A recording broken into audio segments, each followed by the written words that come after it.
Welcome to the Good and Basic Podcast, a long-form discussion in which we talk in a slightly better and more complex manner about previous videos on the channel.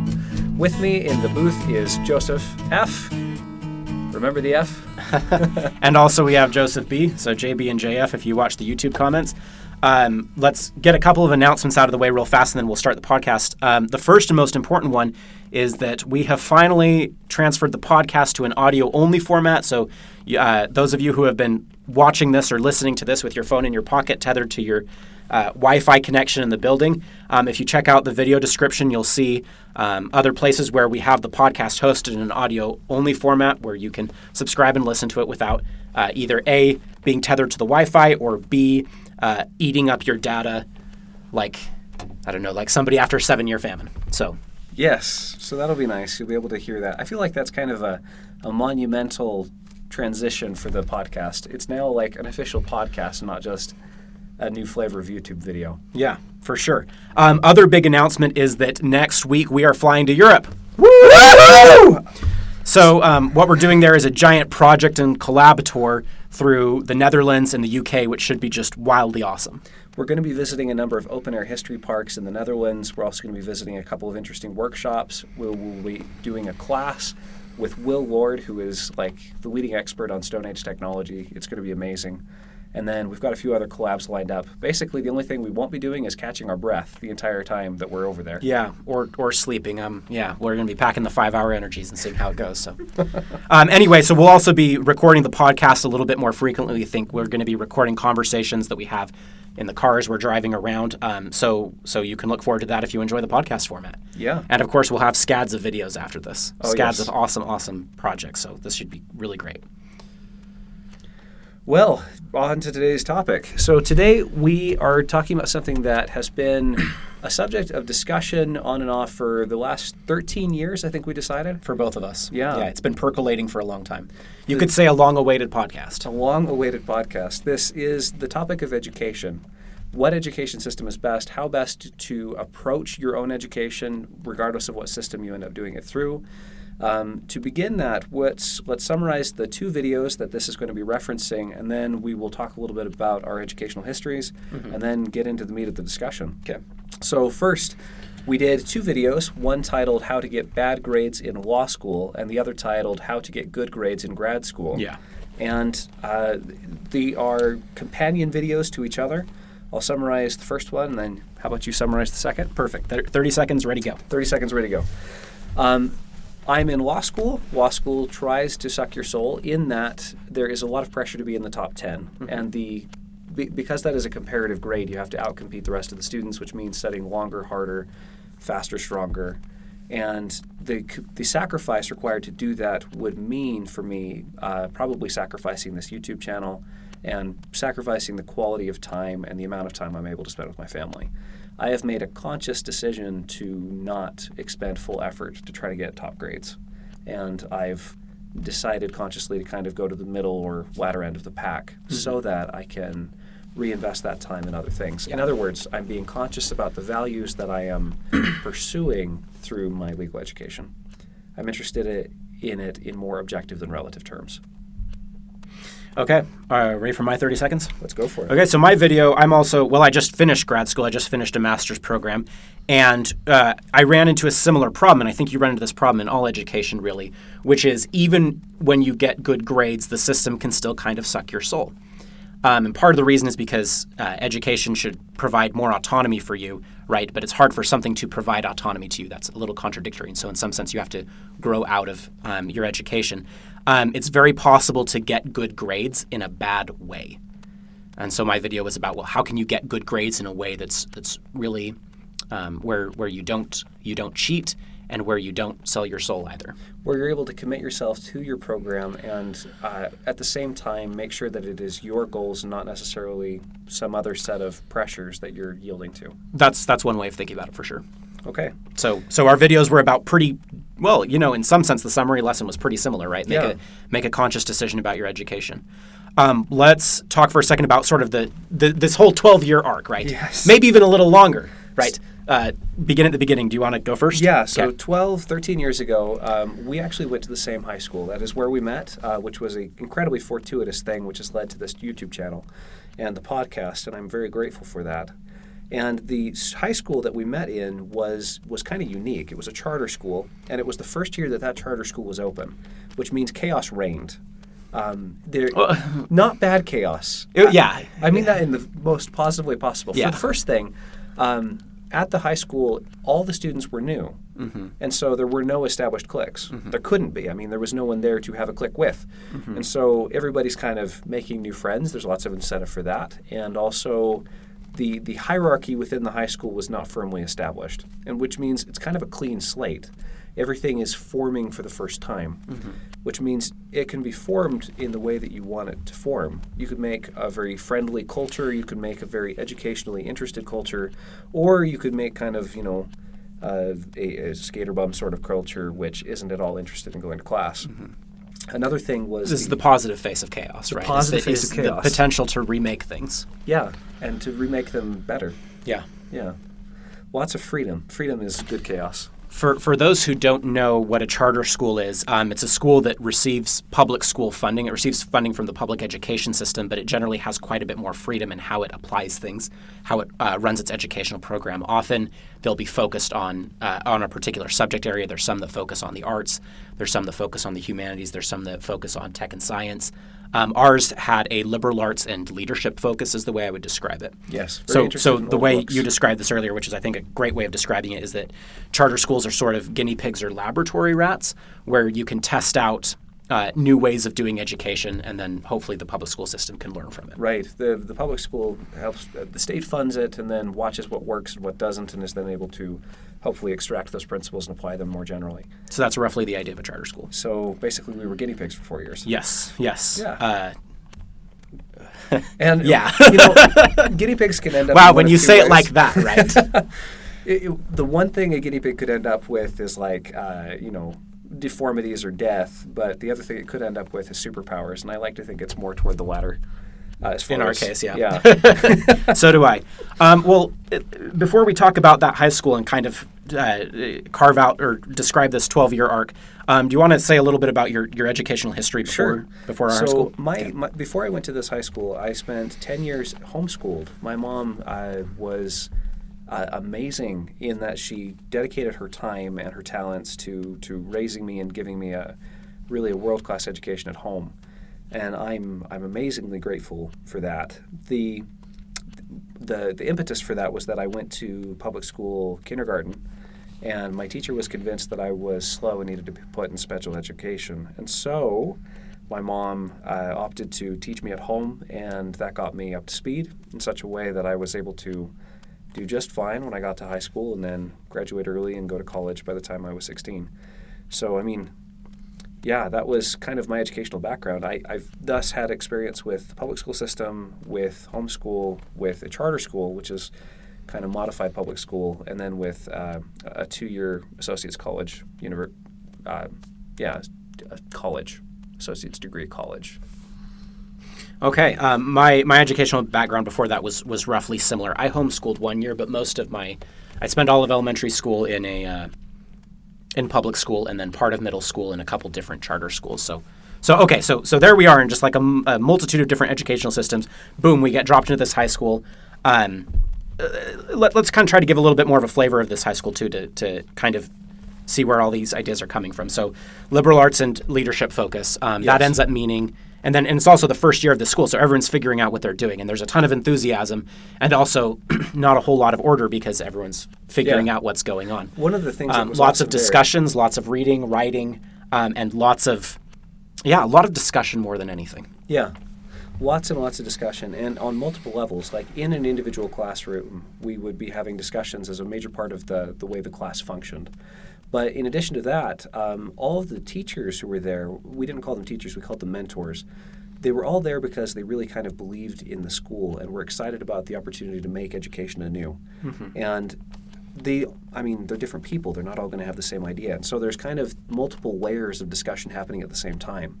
There's the discussions within individual classrooms, the discussions between classes, the differences in opinion kind of generally between the administration. Everybody's kind of trying to figure out what the vision for the whole school is. And also how to implement that vision, right? Like you can say we're going to have the best education ever, and you can even say, we're going to take charge of our education and, we're going to inspire people and create leaders. And it's like, okay, yes, but like what does that look like on the ground? What does that look like in the classroom? What are the specifics there? Yeah. So. Yeah, tremendously cool. Also, transferring in from all the various educational backgrounds that we were from, a lot of us were from homeschool, a lot of us were from public school, and that transition, anytime you transition from one thing to another, you get into the mode of comparing them. Mm-hmm. Yeah, and that allows you to kind of see what are the strengths, what are the weaknesses, and to kind of get the context from which to think about what an ideal education system would look like. Yeah. Well, and it occurs to me, maybe this is where we're going to start disagreeing, which I hope we will, because that'll make this more interesting. Indeed. But what I think the answer to that is frankly, and I think this is the answer that's revealed by both of our videos, and I think it's also the answer that I feel anyway is revealed by my whole educational history, is that it doesn't fundamentally matter. It's not about the educational system primarily, although that's a non-negligible concern. It's about who you are as an individual. And it's about what you bring to it, and it's about what kind of dynamism and what kind of potentialities you can create with the interaction between you and the system. I just translating that. I don't believe in systems. The way that you go about it, not the system itself. That's a way of describing. I'm not happy with that description for a couple of other reasons, but okay. let's let that sit for now. Run with that. Well, and this is the thing, right? So which is better, homeschool, charter school, or public school, or maybe private school? Neither of us have gone to private schools at a primary, secondary level. Yeah. So, which system is best? And my answer is, well, that's a stupid question. I don't know that. I would try rephrasing it a little bit. So, is there a perfect system? I would say no. There are weaknesses with all of them. In addition to the experiences of going to school, I've also had the opportunity to be a high school teacher, and so I've kind of seen the other side of the desk. And that experience was fascinating because I got to see the strengths and weaknesses in my individual students based off of their backgrounds. Mm-hmm. And it was so funny because, with homeschoolers, I was homeschooled for 10 years. I've got kind of a bias in that direction. But among my students, many of my homeschool students were absolutely inept in math and science because their parents, wanted to read the great books and spend a lot of time reading as a family. Oftentimes, these kids had read a lot. They were way ahead of a lot of literature. Lots and lots non-technical of literature. Lots of non-technical literature, and that's, the technical stuff was scary, and they didn't do it. There were kids who couldn't, do basic multiplication tables, and that is a problem. On the other hand, I had other kids who were quite well-balanced and completely able to handle themselves socially, intellectually, and all the rest. And, similar problems with the backgrounds of a lot of my students. So, I see strengths and weaknesses all over the place. So one way that you could phrase this is to say that there is no perfect education system, no perfect system that is just going to create perfect students every time, factory style. But maybe there are better and worse systems. And I don't buy that either. I feel very comfortable with that. Sorry. I obviously there are some that are better or worse than others, but I don't buy that that's the right way to look at it. Really? Yeah, I don't. I don't, and I think fundamentally because I think the fundamental reason why is because I believe that education is about who you're creating, what kind of individual you're making yourself into, right? And so I think that the focus on the system is the wrong place to put the focus, right? If only we could find the right system and then apply it, that would solve our problems. For and it's like okay. That hasn't been my experience. My experience has been. It's my interaction with the system, not the system, and so the system is a piece of that. But I'm loath to sort of fetishize the system. I had great experiences in all three types of school, right? And I think that was because of what I was bringing to it and the way I was interacting with it. And certainly they had different characteristics, right? But But ultimately, I don't think that was the determining factor in my education. I just don't. One thing that I find incredibly important in any discussion about education is its goals. What are the goals of education? What is this thing that we call education trying to do? And one of the answers to that is to socialize people into a particular kind of person, into factory workers, say, around the turn of the century, or into ideal citizens in a particular government, or to try to create people after a particular image. So in other words, kind of a factory model where you have this goal of what a person should be like, and you try to create them like that. Mm-hmm. And we get this idea that education is about some kind of personal change/development, where you as a person are going to change. That's certainly embedded in the Latin root of the word educare, which means to draw out. Like if you talk about ductile metals, it means you can draw them out in a wire. It's the same root. Educate. Interesting. Ductile. So it means to draw out, right? So there's this sense of like a stretching.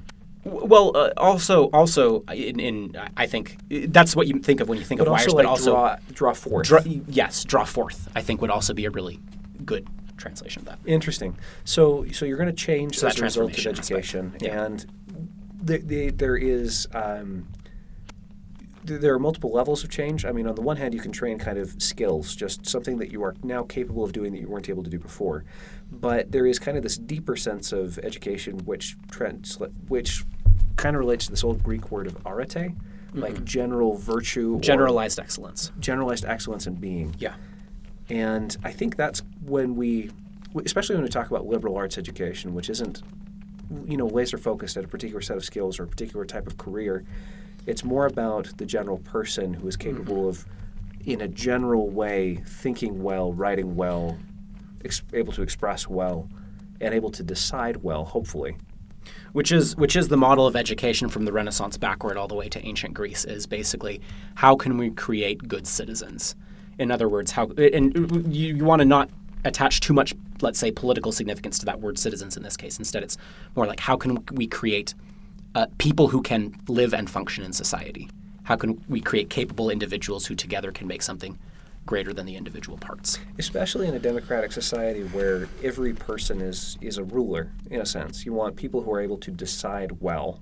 And every person is a pillar, too. They're part of the foundation, right? Which means that you need all the individuals to be capable agents. Yes. Capable agents and hopefully non-dependent agents. Yes. So this is kind of this is where you get one of the first cross purposes within education, and that is that you want to create people who are independent and capable of choosing for themselves, whilst at the same time having this system or teacher trying to draw that out of them or make them into this, which isn't something that they're necessarily choosing. So, I mean, you have homework which is assigned, not particularly chosen, and then the goal of this is to help you to choose more effectively and to be a more capable, robust, thinking, independent human being. Mm-hmm. And that seems to be one of the major tensions. In teenage years, high school and teenage years kind of coincide, and I had struggles with authority. I really didn't like that I was assigned and forced to do homework of any kind. And I would look at some requirements and say, well, that isn't going to make me a better person, or that doesn't align with my goals, so it's stupid and I hate it. Mm-hmm. And that's where a lot of these thoughts about how to systematize properly originally came from, was rebellion, like trying to claim my own will and say, I am me and you can't make me do something I don't want to do. Which, is part of education. Going through that differentiation where you're able to say, I am an independent human being is part of that. But to do that in a way that allows you to continue to play nice with the other kids and the administration and your teachers. Also very important. Yeah, and challenging. Yeah. It's easy to get that balance wrong on one side or the other. So how do you do that? How do you work within a system? And this, I think it's more to your point, which is that it's less about the system or the approach, less about the philosophies of your teachers, more with the way that you are able to interact with them such that you take the good, always take the good, while remaining an independent human being who is growing in the ways that are actually important rather than just being formed in someone else's image. Would this be a good time to talk about Kevlar cows? Yeah, sure. I'm just thinking this through because I don't know. There's something here that I'm not that's not jiving, and I'm trying to figure out what it is. But we can talk about Kevlar cows for a second. So this is, gosh, when did this originate? This little meme that was like 7 years ago. Yeah, 2010, something like that. About 2012 it would have been. So I believe anyway. So it would have been 2012. So Kevlar cows, right? The idea is something like this: is sometimes you can compare the education system to an assembly line, right? That's a pretty fair comparison, in the sense that and this is maybe this is pretty true across education. Is in some sense you're a cog in the machine. It's a faceless bureaucracy. You're just getting your little stamp of approval at the end. That's what a diploma is, right? You are the product of a system that is trying to create something. Correct, right? So, and even this was the way it was for my undergrad, right? Like, I never had to talk to a human being and have them evaluate me personally. Instead, I just took all the classes and then they gave me a degree, right? Which was different from my master's degree because there were specific humans who looked at me. They didn't just look at what I was on paper, right? They looked at me and said, okay, should this person get a degree, right? So anyway, you can sort of think about education systems as sort of that factory line approach, right? That's one way of thinking about it that seems pretty correct, and if right? you're a pessimist, and you so can say it's like a slaughterhouse. Yes, well then that's the next thing, right? Is that it's cows go in at one end and then they grind you into hamburger, right? So that's a pretty cynical approach. So here's the question then: is okay, you are a cow in the system. You're a cow and you're on your way to the slaughterhouse. What's the correct approach? And here's two possible approaches. One is you could docilely submit and say, yes, what I am here for is to become a hamburger. That's my real purpose in life. I'm not a cow. I'm not a person. I don't have a soul. I'm here to become hamburger, right? And so then you just kind of sit there and they do their thing and they shoot you in the head with a rod and then they turn you into hamburger and there you go, right? Okay, fair enough, right? Another approach you could take is you could get together with all the cows and print revolutionary pamphlets and read the writings of Mao Zedong, and get all your AK-47s and pitchforks and torches and burn down the factory, right? You burn down the slaughterhouse, which is a terrible thing to do. Don't do that. Yeah. Well, and so that's another approach you could take. And the Kevlar cow idea is something like this. It's that the right way to run your education, it's not rebellion against the system precisely. It's not the sort of knee-jerk reactionaryism. Reactionism. It's not being a knee-jerk reactionary. It's also not allowing yourself to be dissolved and just sort of like blindly submitting to what happens, right? Instead, the idea is you want to be a Kevlar cow, and what that is it's a cow who wears Kevlar armor and goes through the slaughterhouse without being harmed by it, right? Hence the Kevlar, right, presumably protects it from all the meat grinding stuff. I don't think this idea works in practice, right? It's just a metaphor, so run with it. Sure. So that's the Kevlar cow, is this idea that, okay, maybe there would be a way that we could go through the system without having our souls sucked away from us. Maybe there's a way we could go through the system and it would actually make us better and stronger and more competent individuals. And that could happen, and then we wouldn't have to get AK-47s and burn down the slaughterhouse, and we also wouldn't have to sort of be enslaved by the system. Instead, we could transcend it, right? We could transcend it and let's see, what's the right way? Use it in the right way, not fetishize it, but not be reactionary against it either. Right, able to exist with it, and maybe the peaceful coexistence. It would be peaceful coexistence. Well, it's more than just peaceful coexistence, because one problem with the Kevlar cows analogy is that best case scenario for a cow going through a slaughterhouse is to just not be dead at the end. But in an educational system, it's not just that you pass through it unchanged. The goal of education is change, but it's about getting the right kind of change and preventing the wrong kind. So it's like selective armor. It's where you are able to block the things that are not going to make you a better person, and you're able to absorb the things that will. And you are constantly mediating that boundary.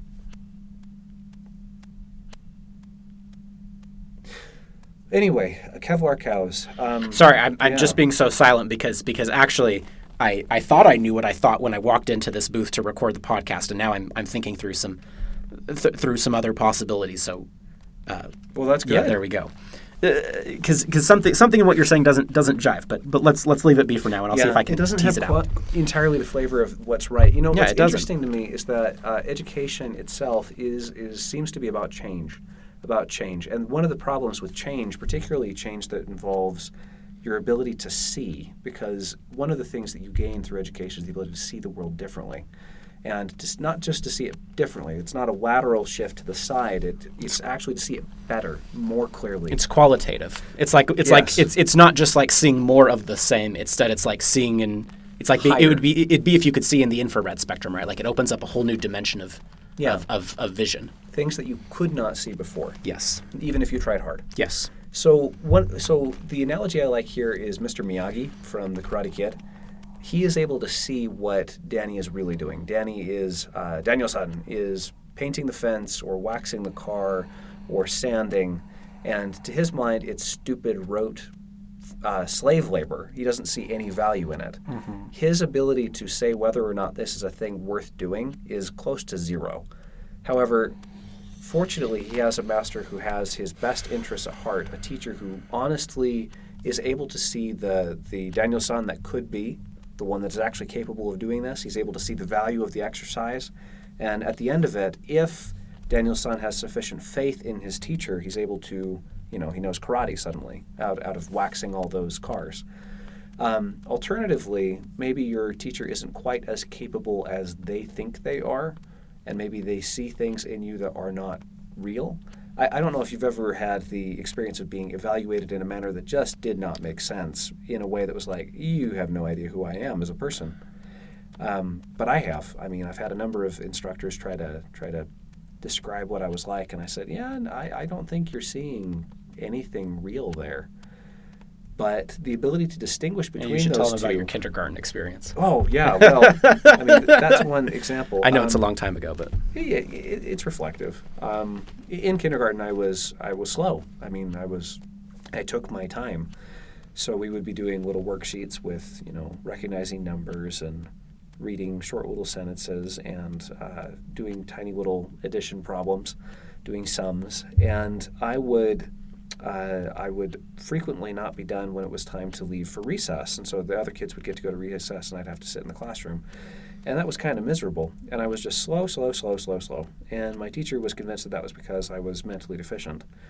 And then my family... I was going to say, I hope it's clear by now that you're in law school that you're probably not mentally deficient in any serious way. It seems like a good heuristic. Yeah. Well, in any case, my family went on a vacation for a week, and so the homework piled up for a week. And then I had to do it in order to continue with class, and so my mom was helping me to work through these worksheets at home, and I was being slow. And then she explained to me that I couldn't play until I finished the worksheets, and then I was done in a half an hour. And so at that point, she started thinking, maybe this isn't the right system within which to do this. Maybe we could try doing it at home and see if we can't get better results. And then after year 1 worked really nicely, we continued on to year 2, and before you knew it, it was year 10, and then I went to a charter high school. So, I mean, that's one example where the insight of your teacher is critical in education, and your ability to trust your teacher and to rely on that insight is critical. And so that means that you, as a student who have not fully developed your evaluative eyes and your ability to distinguish between what is good and what is best, you need to be able to evaluate your teachers. And how do you do that? Well, that's the thing is, maybe this is sort of the false note that I'm sensing, perhaps, is... all the best educational experiences that I've ever had have been ones where I had goals. Does that make sense? I was not, sorry, this is a way overused quote, but let's go ahead, right? I was not a pail waiting to be filled. Instead, I already had an internal fire, right? I didn't even need to have the fire lit. Instead, I had goals, and I wanted to learn, and there were things I was aiming at, right? Sure. So all the best educational experiences I've had have been like that. Right. And so part of me says, hey, wait a second, you need to place a lot of confidence in your own native ability to judge quality. You need to place a lot of confidence in your own native ability to navigate the path forward. Yeah. Because in the end, that's the skill that you're trying to cultivate, is your ability to figure out what to do next. And if you want to cultivate a skill, well, guess what? You have to practice it. Right. Which is sort of, then I'm saying that's the whole paradigm for how you should approach your education is, every decision is, okay, this is my opportunity to nurture and to cultivate and fine-tune my ability to detect quality, right? Not my ability to let other people evaluate quality for me, my ability to detect quality. Yes, that is true. So maybe the analogy is closer to, this is the image in my head. We'll see if it makes any sense. Is you have to have the rocket already burning, and then you can have some help with the guidance of the fins a little bit, but you need to be more or less sure of the direction you want to go in, and then it's like the fine details that'll kind of get you there. Like Daniel's son, when he goes to his karate instructor, he knows that he wants very badly to learn karate. Yeah. And one of the things that Mr. Miyagi is testing is he's not just teaching him. He's not just teaching him. He's also testing him. Mm-hmm. He's testing the strength of his resolve. Yeah. He's testing him in terms of, do you want to learn karate from me so badly that you will do something that you have absolutely no idea what it is for, and willing to do this work for me that seems to be useless and just helping me out. Yeah. So it's testing his fire. Although some teachers do light fires too.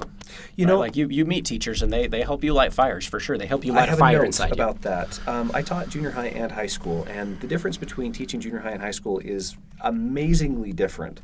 In junior high, it's everything you can do to get the kids to slow down.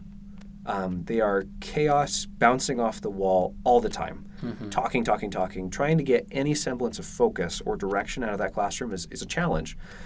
In high school, it's anything you can do to get them to speed up to where they're actually doing anything. Mm-hmm. It's like somewhere between junior high and high school, they slow down to, I don't know what you want to do today, I don't care, whatever. Mm-hmm. And so if you want to be in the inspirational mode to teach high school, and if you want to be in kind of the let's direct the chaos and kind of manage it into an appropriate direction, then that's junior high for you.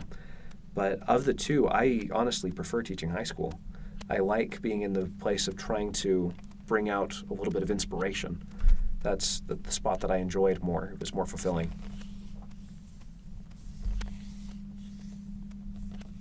So that's something worth noting. I think we can all point to teachers who have inspired us in that way. But maybe you remember it so well because it only needs to happen a few times. Like, really, once the fire's lit, hopefully it stays lit. And then it's a matter of kind of just, channeling it and cultivating it and helping to nudging in the right direction. Yeah. Yeah. Well, actually, let me bring up. I was just thinking. This just came to my mind. I was talking with one of our old high school administrators. A couple years ago it would have been, but he mentioned to me something interesting. Right. So, from let's say kind of an evolutionary psychology perspective, your brain is a tool for survival. It's a tool to help you survive and thrive, right? And the way that humans survive and thrive, roughly speaking, is through our brains, right? Like, you don't have tough skin, you don't have sharp teeth, you can run a horse to death, but you certainly can't run faster than a horse, let's say, right? Like, you don't have wings, you don't have claws, you don't have very much that lots of other animals have, right? As Kung Fu Panda said, no claws, no fangs, no venom. Yeah. Yeah. Yeah, you don't even have that little mantis things. Yeah. So what do you have? Well, you have your brain. You have your ability to recognize patterns in the world and to create sort of a mental map of the world, right? Choices. So here's one of the problems then is that one of the problems that you run into then is that if you can't detect a meaningful pattern in the world, that just this is what this administrator was proposing, is if you can't detect a meaningful pattern in the world, if everything is arbitrary, you can't create that mental map, you can't be a human. Like, you can't do anything because you're built to build those maps, build meaningful maps of the world, and you can't build a meaningful map of the world if everything around you is arbitrary, right? So so he was proposing, one of the problems in high school is that everything is so arbitrary that students are unable to create meaningful maps, and so there's nothing they can do. There's nothing to aim at. There's a lot of the requirements that are made seem to be arbitrary. Well, I'll go even a little further. I'll say a lot of them are. Okay. It sounds like you're not willing to go that far. I am. So. I don't know. You have more. One of the things that I think you would say is that you've gained more appreciation than you used to have for the necessity of form and structure. True? Yes, that is true. Yeah, for me, it's been a little bit of the reverse. So it's so funny because, I mean, temperamentally, you had more respect for the structure, and you also had more ability to negotiate it in such a way that you were able to, for instance, like that project you did with your history teacher, that ability to find ways to work within the system such that you were extremely free within the structure. Yeah. And to feel comfortable there. Yeah, I was the Kevlar cow. I would be the one who was staring at the wall constantly and feeling like I was in prison, even if I was quite free to move around within the structure, which is really interesting. So there seems to be some temperamental adjustments that need to be made for your education, at the very least. I mean, not all students are the same. I guess for me, a lot of this comes out of the fact that, I do think school is stupid and blah, blah, blah, right? I do think it's stupid and arbitrary. Like, so many things about my education, I'm like, my gosh, right? Why on earth? Why on earth? Like, this is, it is either ignorant torture or else malicious torture of children. Right, I'm not happy about it, right? But I want to figure out a way to capture that truth and contain it and live it without being the reactionary cow with an AK-47. Yes. Without being right. bitter. Yeah, exactly. I have right, and changed. to me, the answer to that dynamism is basically defetishize the system and don't even view it as an important landmark in sort of your educational map. And the reason why is because here's the way you can think about it is the reactionary cow fetishizes the system by rebelling against it. Oh, interesting. Even though he rebels against it, it's still in some sense like the reference point of his world, right? Without the slaughterhouse to go burn down, he wouldn't have anything to do. Rebel without a cause. Yes. Now the cow who just goes through and gets turned into hamburger, right? He also fetishizes the system in the opposite direction, right? Total Fetishizes acceptance. the system as total submission and acceptance, again, it's right? totally defining his world. Yeah. So the Kevlar cow, like the whole point of wearing that Kevlar skirt thing around you as a cow, gosh, this is a weird metaphor, is to make it so that you don't care if the system's there or not. If the system's there, it's a good thing. If it's not there, it's a good thing. Everything's a good thing. You're okay. Right. This is why I think the real solution is to de-fetishize the system and instead say, okay, wait a second, how can I make myself, or how can I be a Kevlar cow in this situation? How can I be a Kevlar cow? To be in the world, not of the world. To be Roughly. in the system, not of the system. Yes. Yeah. Fair way of thinking about it. And so that's why I think I don't think the answer is in the system at all. I don't think it's in rebelling against the system. I don't think it's in submitting the system. I don't think it's in tweaking the system, although all those could conceivably be appropriate things, right? Yeah. My point is it's the wrong place to look. It's the wrong reference point. Yeah. So you want to be looking at yourself. Instead, you want to be looking at yourself. How does that get applied? One way that you've done that is by having very specific goals in your classes and using them more or less as tools. I'm trying to think about how I either already apply this or should in the near future.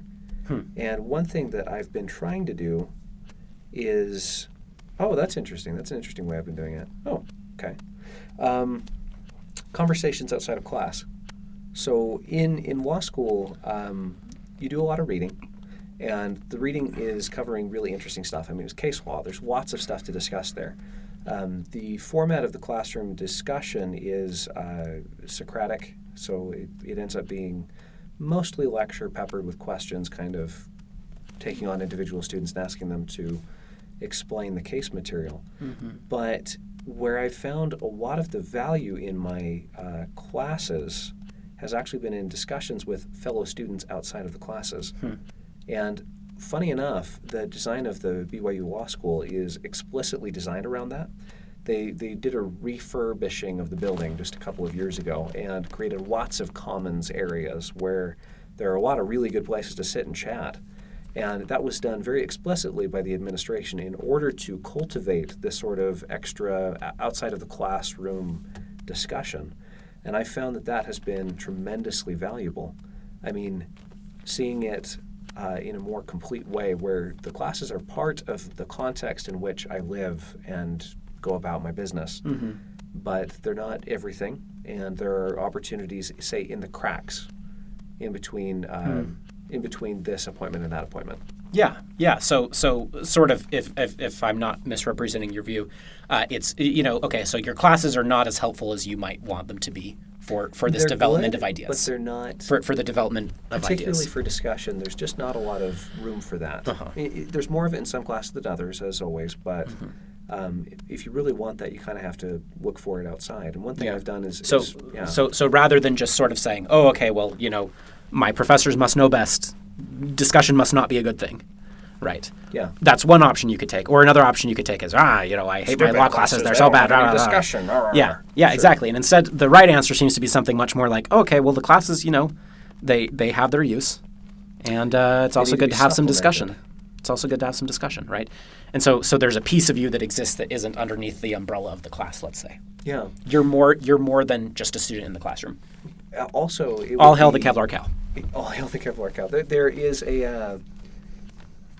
it's interesting that part of you has to be outside of the classroom in order to make decisions with reference to the classroom. You need to be able to kind of take a meta perspective and look at how the school is working and whether or not it is working sufficiently for you so that you can fill in those gaps and you can make supplements.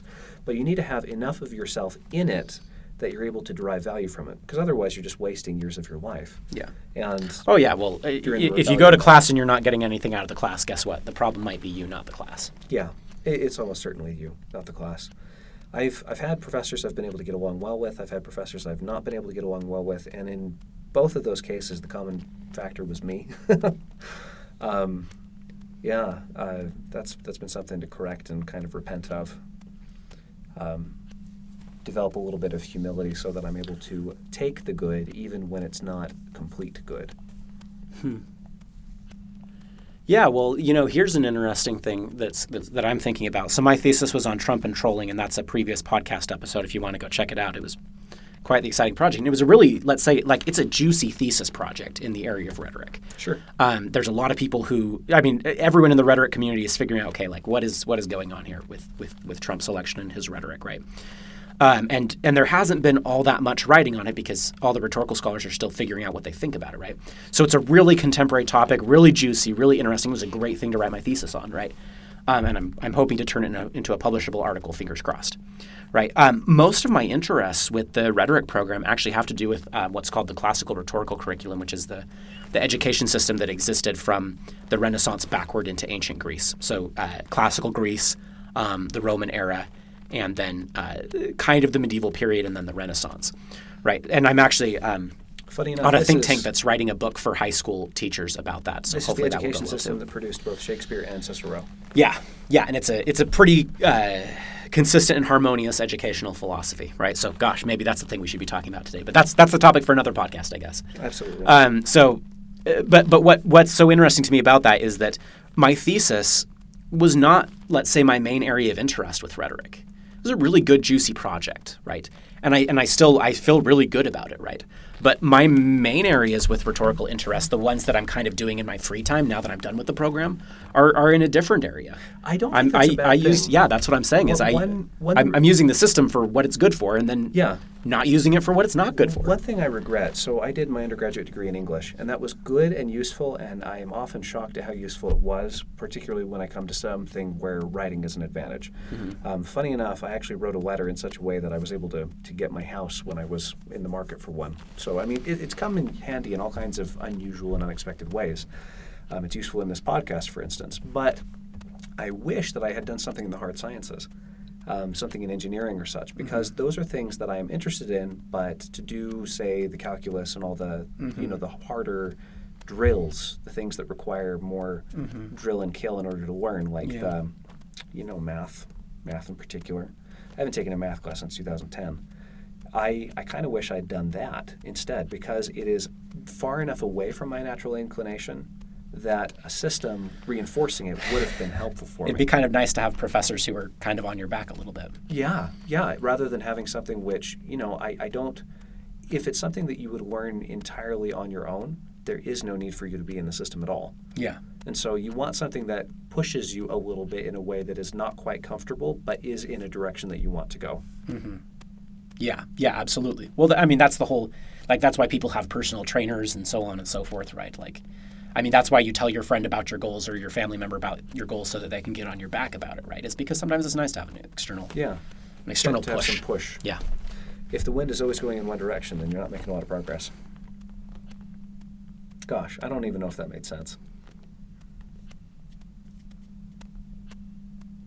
It's not clear that you've developed. I mean, you will have traveled, but not developed. Interesting stuff. So basically, there's this question of free will, of your own goals and expectations and desires, and you want your education to be owned. You want to own your education. You don't want it to be owned. That's passive. You want to own your education. Yeah. But at the same time, you don't want to overcommit such that you are the submissive. That kind of loses your personal agency and autonomy. And also, you don't want to be in full rebellion mode, because at that point, your agency and autonomy is irrelevant. I mean, you exist for one kind of So it's purpose. about threading that needle. Yeah. It's a difficult thing to do, but totally, totally worth it. Maybe that's something worth talking about. Why is this worth it? I think it's self-evidently worth it. I think anytime that you've been in a situation, anytime you can think of that you've been in a situation where you've been genuinely learning and interested in what is happening, it's self-evidently worth it. I don't think it needs a justification. I think it just is. Universally, this is something that everyone has experienced and therefore will be able to Well, I don't see. know if everyone's experienced it, but I think if you do experience it, you'll know. That is good. You will have experiential knowledge. Hey, wait a second. This is the right way to do things. Yeah. You absolutely will. That's what I think. Okay, well, I don't know if there's anything else you want to bring up. Well, I think we definitely need to have the future conversation about the prognomosmata and The classical rhetorical curriculum. That will be extremely interesting to do. All right. Because it's so simple. I mean, a lot of the things that you do there just seem applicable and like, just, it's really well put together. Yeah. I'm hoping so. I'm hoping that makes it into some other videos on the channel too. Okay, last question. 30 seconds or less. Well, actually, let's even cut it down more. One sentence. What's your philosophy of education? That doesn't use up my sentence, right? One sentence or more, education. How about you go first? Sure.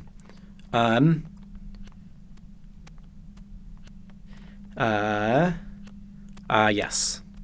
Yes. The education that can be told is not the true education.